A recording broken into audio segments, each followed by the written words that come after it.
The Note series has always been a very important series for Redmi and even the entire Xiaomi phone brand. Now, with the 17th generation, is its performance still as hardcore as ever? Let's unbox and get started with the Redmi Note 17 Pro.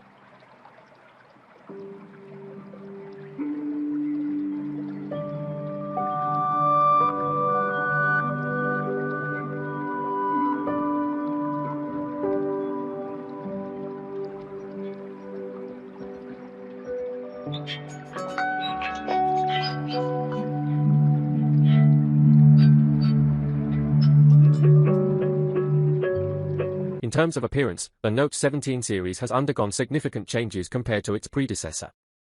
The design of the rear camera module reminds me of the interlocking design of the camera module on the Xiaomi 11 Youth Edition a few years ago. The first layer is glass, and the top layer is metallic, which looks quite good. I personally think it looks better than the previous generation. The Pro version has a 6.8-inch screen, a thickness of 8.46mm, and weighs 226 grams. It has a certain weight in hand. The Note 17 series focuses on drop resistance and durability. This time, it uses Corning Gorilla Glass 2, which is rare at this price point, combined with the Gorilla Glass 2 architecture. The center console and die-cast metal bracket have been thickened and have obtained GSG and CQC high-strength protection Gold 5-star certifications after rigorous testing by third-party organizations. However, as someone who cherishes my phone, I'll leave the drop test to someone else. Besides being drop-resistant and durable, the Note 7 Pro is also exceptionally waterproof, boasting an IP66686969K full-level waterproof certification.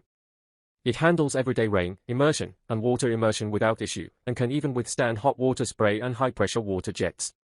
With its superior durability and waterproof capabilities, the Note 11 Pro is truly ideal for outdoor workers. In addition to its drop and waterproof features, the Note 11 Pro also has a very large battery with a 9,000 mAh capacity, the largest battery capacity Xiaomi phone has to date. After a 2-hour heavy-use battery life test, 93% of the battery remained. With daily use, 2 days without charging is easily achievable. I've thoroughly tested the phone's battery life and charging, especially by completely draining the battery and then recharging it. It was incredibly tedious.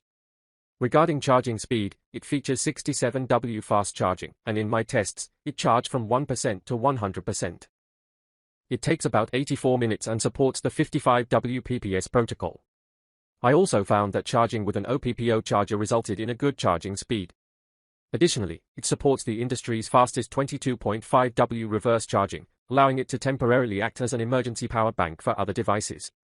Do you like this feature? Besides these points, I think there's another thing the Note 17 Pro deserves praise for. Its screen uses the same luminescent material as the Xiaomi 17 series, achieving a brightness of 3500 nits and a full brightness of 1060 nits. It's also comfortable to use in strong outdoor light, and eye protection is excellent, employing a combination of DC dimming and 3860 Hz high-frequency PWM dimming. Therefore, the Note 17 Pro can be used outdoors in sunlight as well as in low light, and it's quite eye-friendly.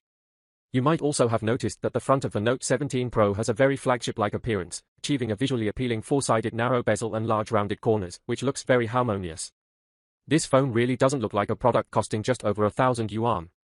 In terms of performance, the Pro version uses the 4th generation Snapdragon 6S, with an Antutu benchmark score exceeding 930,000.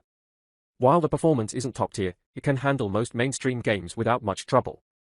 For example, in Honor of Kings with 60 frames per second and extreme graphics settings, PFDog software monitors an average frame rate of 60.04 frames per second, almost always at full frame rate.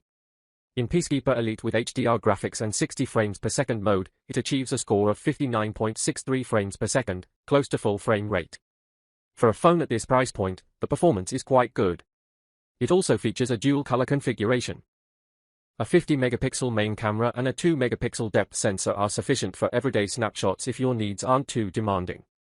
A couple of days ago, there was a typhoon here, so I took this camera to take some photos. I think sharing these photos on social media would be perfectly fine.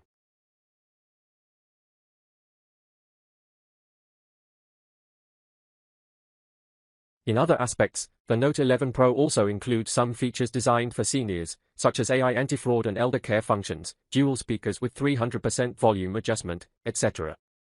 Buying one for your elders would be perfect. Okay, that's my subjective experience sharing of the Redmi Note 11 Pro. What else would you like to know about this phone? Feel free to tell me in the comments section. See you in the next video, bye.